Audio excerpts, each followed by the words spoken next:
Hello everyone, this is Vikram Chaudhary once again. मैं अपने Shrimad Bhagavad Gita series में ये आपके सामने अपनी थर्ड वीडियो लेके आ रहा हूँ। पहली वीडियो में मैंने ये बताया था कि किस प्रकार 18 अध्याय जीवन से जुटा हुआ है और किस किस फेजेस ऑफ लाइफ में लोग गुजरते हैं। जिन लोगों ने उस वीडियो को नहीं देखा हो वो मेरे YouTube चैनल पे जाके उसको देख लें। उनको बहुत सारी बातें क्लैरिटी हो जाएगी कि जीवन किस तरह से गीता में समाहित है, professional and personal. Last day मैंने गीता के पहले अध्याय का पहला श्लोक पर विवरण किया था। आज उसी की कंटिन्यूएशन में मैं विक्रम चौधरी क्रिया योग से जुटा हुआ पिछले 27 साल से आज आपको पहले अध्याय का दूसरे श्लोक पर विवरण करने जा रहा हूं। तो इसमें हम लोग श्रीमद् भगवद गीता अध्याय 1 श्लोक 2, इसकी पहली लाइन है संजय उवाचो। संजय उवाचो, संजय बोल रहे हैं, दृष्ट्वा तु पांडवानीकं व्यूढं दुर्योधन तदा आचार्यम् उपसंगम्य राजा वचनम अब्रवीत। ये श्लोक को मैंने थोड़ी संधि विच्छेद करके पढ़ दिया जिससे कई लोगों को आसान हो सके। दृष्ट्वा तु पांडवानीकं व्यूढं दुर्योधन तदा आचार्यम् उपसंगम्य राजा वचनम अब्रवीत। यह संजय की वाणी है, धृतराष्ट्र को बता रहे हैं। परिप्रेक्ष्य कुछ ऐसा है कि संजय कुरुक्षेत्र में अपनी दिव्य दृष्टि से देखते हुए ये बता रहे हैं कि किस प्रकार द्रोणाचार्य के पास जाकर दुर्योधन ने अपना बात शुरू किया है। इस श्लोक को समझाने के लिए कई बार मैं दुर्योधन, द्रोणाचार्य, निवृत्ति और प्रवृत्ति जैसे शब्दों का प्रयोग करूंगा। इसलिए मैंने इसकी मीनिंग भी लिख दिया। दुर्योधन का मतलब दुर्मति, दुर्मति को जिसको हम बोलते हैं wrong feelings, wrong behaviors, love and attraction toward the negativity। Dronacharya का अर्थ होगा जिद्द, संस्कार या एकाग्रता। और निवृत्ति और प्रवृत्ति, निवृत्ति का मतलब साल्वेशन, अच्छी आदतों को पकड़ना, प्रवृत्ति किसी चीज के प्रति आकृष्ट होना और बुरी आदतों में ज्यादा फंसना। जिद स्टबर्न, संस्कार जो हम अपने पास कैरी करते हैं, एकाग्र मतलब कंसंट्रेशन। तो इस श्लोक को समझाने के लिए मैं इन वर्ड्स का सबसे ज्यादा प्रयोग करूंगा। अगर ये देखा जाए तो एक देह के अंदर अलग अलग अंग, वो भी हमारे संसार संग्राम के सैनिक ही हैं। कई तरह की फाइट होती है, हर का अपना अपना रोल होता है। तो अब इसको हम पहले ये समझते हैं।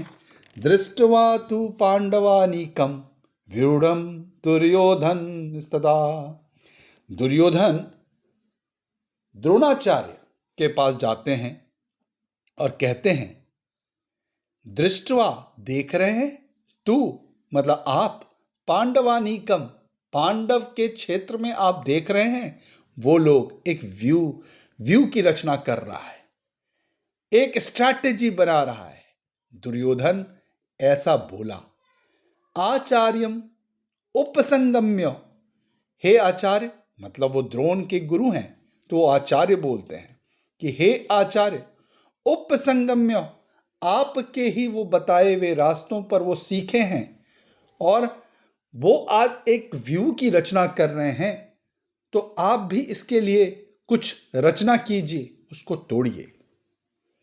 ये इसकी एक ब्रॉड मीनिंग है स्टोरी के लिए, स्टोरी फैब्रिकेशन के लिए। लेकिन मेरा मकसद आपको सिर्फ स्टोरी सुनाना नहीं है। महाभारत की स्टोरी, गीता की स्टोरी आप जानते हैं। मेरा मकसद ये है कि वो श्लोक हमारे जीवन में किस तरह से काम करता है ये एक्सप्लेन करना। इसमें जीवन को अगर हम लोग देखें तो इसमें हमारी क्या लाइफ लिंकेज है, मेरे कौन से हैबिट्स हैं, कौन से पैटर्न हैं, क्या क्या बॉन्डेज है, कहाँ मेरी कॉन्फ्लिक्ट्स है, कहाँ मैं कंफर्ट जोन में हूँ, कहाँ मैं अनकंफर्टेबल बनता हूँ, कहाँ मुझे अपने आप को फिर से रीजनरेट रिनोवेट करना होगा, और कहाँ मैं इसकी सपोर्ट सीकिंग सिस्टम खोज रहा हूँ। आप इन वर्ड्स को मार्क करें कि जिस श्लोक पर हम लोग बात करेंगे, अध्याय 1 श्लोक 2, ये लाइफ में कैसे लिंकेज है। हैबिट्स, इस पर अक्सर हम लोग बात करते हैं कि बड़ा डिफिकल्ट होता है तोड़ना। आप किसी काम को लंबे समय तक रिपीटेडली करते रहते हैं तो नेचुरली वो आपकी हैबिट बन जाती है, वो आपका एक पैटर्न बन जाता है, वो आपका एक तरीका हो जाता है, आपकी सिग्नेचर स्टेप हो जाती है। आप उस तरह से एक्शंस करने लगते हैं। ये पैटर्न कई बार सक्सेस दिलाता है और कई बार ये पैटर्न हमें आगे नहीं बढ़ने देता है। ये बॉन्डेज का काम करता है। देख रहे हैं कैसे ये लिंकेज हो रही है। कॉन्फ्लिक्ट्स होता है, कंफर्ट जोन, अनकंफर्टेबल हम नहीं होना चाहते। ये तो कॉमन लाइफ की बात है, हमारे आपके अंदर की बात है कि किस काम को करते करते करते मैं कंफर्ट में आ जाता हूं। कई बार जिस जगह पर हूं मैं अपने आप को इतना एडजस्ट कर लेता हूं कि कुछ नई चीज़ों को ट्राई नहीं करना चाहता। इसी को तो कंफर्ट जोन कहते हैं। लेकिन डर के आगे जीत है, एक ऐड में है। ये आप देखिए, कंफर्ट जोन के बाद एक नई जर्नी है। वो नई जर्नी के लिए भी करनी पड़ती है, रिनोवेट करना पड़ता है, री इन्वेंशन खुद का करना होता है। और इसके लिए हमको कहीं से सपोर्ट और सीकिंग सिस्टम चाहिए होती है कि कहाँ से वो सपोर्ट लूँ। अब मैं बैक टू उसी स्लाइड पर आता हूँ कि जिस वक्त, अब आप ये समझें, दुर्योधन, ये द्रोण, ये शब्द जो बने हैं, ध्रु धातु से द्रोण शब्द बना है। ध्रुव, ध्रुव का अर्थ होता है गमन, गमन करना, मतलब मूवमेंट, साथ में होना, जो साथ साथ गमन करता हो। क्या खूबसूरत है ना। ध्रुव धातु से द्रोण शब्द निकला है और ध्रुव धातु का अर्थ होता है गमन करना, और गमन करना मतलब मूव करना, और मूव हमारे साथ जो हर वक्त करे वो हमारे कर्म संस्कार हैं, और वही हमारे साथ हर वक्त गमन करता है। रिलेट कीजिएगा, कर्म संस्कार जो हम आप करते जा रहे हैं, लंबे समय तक करते जा रहे हैं, मेरी एक हैबिट डेवलपमेंट होती है। मैं जिस जगह पे रहता हूं वो एक एनवायरनमेंट उसको इन्फ्लुएंस करता है, और ये हमारे संस्कार के रूप में डेवलप होता है। कई बार हम कहते हैं बड़ा संस्कारी है वो व्यक्ति, और कई बार हम कुछ लोगों के लिए ये भी कहते हैं बड़ा कुसंस्कारी है। मतलब उसके प्रैक्टिस कुछ अच्छे थे, कुछ बुरे थे। जो अच्छे थे, जो अच्छे को ज़्यादा प्रैक्टिस किए वो संस्कारी, और जो बुरे को ज़्यादा प्रैक्टिस किए वो कुसंस्कारी, और वो साथ साथ गमन करता है। इसी को द्रोण कहते हैं। इसीलिए द्रोणाचार्य का क्या अर्थ है, और संस्कार को आप तुरंत नहीं खत्म कर सकते। वो बड़े जिद्दी होते हैं, वो आग्रही होते हैं, आप इतना आसानी से उसको नहीं छोड़ पाएंगे। वो पैटर्न है, उसको ब्रेक करने के लिए बहुत एनर्जी चाहिए। इसलिए द्रोणाचार्य को सिंबल दिया गया जिद का, संस्कार का और एकाग्रता का।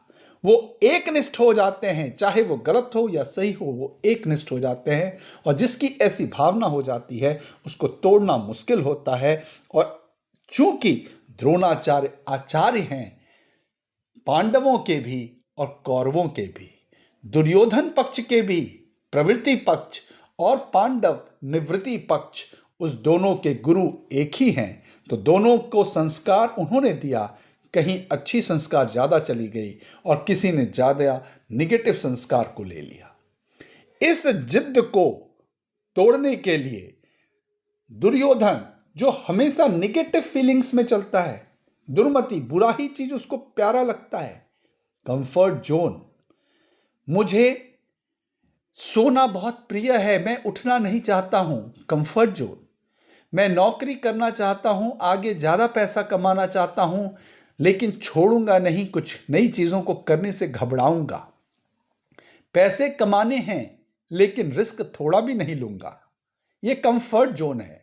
बातें बड़ी हो सकती है लेकिन कार्य वही होता रहेगा। तो ऐसे पक्ष जिस चीज पर सोच होती है वो दुर्मति का पक्ष है, वो दुर्योधन का पक्ष है।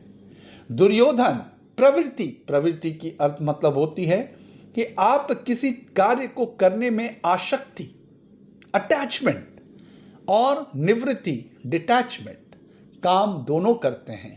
लेकिन जो डिटैचमेंट के रूप में करते हैं वो उनके लिए काम कभी बॉन्डेज नहीं होता, वो उनको फ्रीडम देता है। और जो उसको पकड़ के करता है वो उसके लिए बॉन्डेज के रूप में काम करता है। रिलेशनशिप को आप बहुत पकड़ते हैं तो प्रॉब्लम, आप किसी चीज़ के प्रति ओवर अफेक्शनेट होते हैं तो प्रॉब्लम, आप किसी चीज़ के प्रति पागलों की तरह देखने लग जाते हैं, ऑब्सेसिव हो जाते हैं, छोड़ना नहीं चाहते, और उसमें लोभ की जन्म लेती है, कुसंस्कार की जन्म होती है, ग्रीड आते हैं, कन्फ्लिक्ट्स होते हैं, एंगर आते हैं, ये सारे पक्ष हमारे अंदर घुसने लगते हैं, यही प्रवृत्ति। और जिसने अभ्यास किया डिटैचमेंट की, कि कर्म कर रहे हैं और अंत में कर्म में चोरी नहीं करते, लेकिन रिजल्ट्स पर बहुत नहीं वेट करते और उसकी एक्सपेक्टेशंस अपने माइंड में नहीं बनाते, तो वो निवृत्ति पक्ष है। तो अब आप समझिए, वो स्टोरी जो द्रोण के पास दुर्योधन गया है, हमें अपनी जिंदगी में समझनी है कि अब हमारे संस्कार, जो हमारे गुरु हैं, मैं उनको बोलता हूं कि देखिए, अब अच्छे वाले गुण हमको कह रहे हैं कि ये करना चाहिए, मुझे सुबह उठनी चाहिए, मुझे वॉक करनी चाहिए, मुझे जॉगिंग करना चाहिए, मुझे मेडिटेशन करना चाहिए, लेकिन नींद कहता है छोड़ो यार, आज का क्या, कभी कर लेंगे। ये आपका दुर्मति पक्ष है। एक पक्ष बोलता है आओ ये करते हैं, इससे ठीक होगा, खुशी मिलेगी, वो कहता है कि चलो मॉर्निंग वॉक करते हैं, अच्छी हवा मिलेगी। दूसरा पक्ष कहता है किसी और दिन देख लेंगे, अभी तो आराम करने दो, आज छुट्टी के दिन है, हर दिन मैं 8 बजे उठता था, 6 बजे उठता था, आज 10 बजे उठूंगा तो क्या फर्क पड़ता है। खाना खाने में कहते हैं मेरे जिह्वा को बड़ी अच्छी लगती है, वो खाएंगे, पेट कहता है ये मत खाओ, मुझे परेशानी होती है, लेकिन मानता नहीं हूं। खाता वो हूं जो जी को पसंद आता और वो पेट को पसंद नहीं आता। पेट बोलता है ये मत करो, मैं ही 80% रोग का कारण हूं और तुम मुझे वैसी चीज़ें दो जो अच्छा कर ले, लेकिन मैं अपनी उस कंफर्ट जोन, अपने पैटर्न, अपने हैबिट्स को तोड़ने के लिए तैयार ही नहीं हूं। पैसे की लिक्विडिटी नहीं है, कंसर्न है, आगे बढ़ने की तमन्ना है, सोच बड़ी है, लेकिन करने का प्लानिंग भी है, स्ट्रैटेजी भी है, सपोर्ट सिस्टम भी है, लेकिन उसके लिए जो पेन लेनी होगी वो नहीं लेना चाहता हूं। ये आपका कंफर्ट जोन है। आप अगर कमी में हैं तो आप इतना एडजस्ट कर चुके हैं कि कमी अब आपको कमी नहीं लगती, आप कहते हैं कि ऐसा ही जिंदगी है। नौकरी वाले चाहते हैं कि कुछ 2 पैसे एक्स्ट्रा कर ले, लेकिन वो एक्स्ट्रा करने के लिए कैलकुलेटेड रिस्क नहीं लेंगे। बिजनेस वाले कहते हैं कि मुझे और बिजनेस को नए ढंग से करना है, वो नए नॉलेज को नहीं लाते, पैटर्न्स को ब्रेक करना होगा। ऐसी प्रॉपर्टी को और इसी श्लोक का जब आप कॉमन लाइफ में जब ये करेंगे तो इस तरह से चीज़ों को आप देखते हैं। अब आप ये देखें कि दुर्योधन द्रोण के पास क्यों गया, क्योंकि उसे लगा कि द्रोण एक संस्कार है, एक जिद है, एक एकाग्रता है, और जिसके टीचर दोनों के एक ही हैं, अगर ये कुछ प्लानिंग करेंगे तो वो लोग मान जाएगा और सारे हम लोग एक कैसे मौज मस्ती करने वाले होंगे। तब कोई रोकने वाला नहीं, कोई टोकने वाला नहीं। मन का राजा की तरह जीऊंगा और इस जीने में मजा लूंगा। यही द्रोण की सोच होती है और यही जीवन की सोच है, और यहीं पर आपको प्रॉब्लम है। अब आप देखते हैं, जिस गीता को हमने पढ़ा, जिस गीता को हम समझते हैं, कितनी अद्भुत बातें इसमें छिपी हुई है। हमारे नित्य जीवन से वो जुटी हुई है, सोच से जुटी हुई है। और देखा जाए तो गीता एक सोच ही तो है। कृष्ण को सबसे बड़े गुरु का पोजीशन दिया गया, जबकि अर्जुन को उन्होंने कोई शस्त्र विद्या नहीं सिखाया। शस्त्र विद्या सीखने के लिए उनके पास, अर्जुन के पास कई जगह कई टीचरों से सीखे, फिर भी कृष्ण का नाम सबसे ऊपर। विद्या उन्होंने नहीं सिखाया तो नाम फिर क्यों? यही तो बात है। उन्होंने आत्म मंथन सिखाया।